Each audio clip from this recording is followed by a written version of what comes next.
up? It's Michi back with another video. Basically, what I'm going to be doing on this video is this cotton candy flamingo type of ordeal. This is a very kind of dramatic look. Not my typical everyday going out look, because I probably wouldn't wear this in public myself. But I thought it may be interesting for somebody to see and see my versatility and what I could do. So I think it came out very good. You know, it's very cute. Actually, oh, shirt a little loud.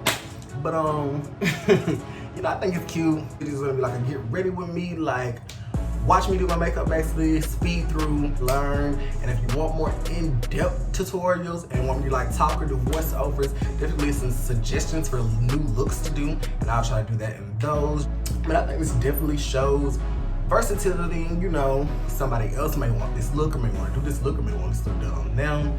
But you know, it's not me, but it's hot, it's cute. I like it. I think it came out nice. So I think that's about it. If you want to see how to get this look, just keep on watching and make sure you like, comment, and subscribe and hit that notification bell and make sure you get all the notifications for every video I put out. Make sure you keep up with me, okay? Thank you. Stay tuned for the rest of the video.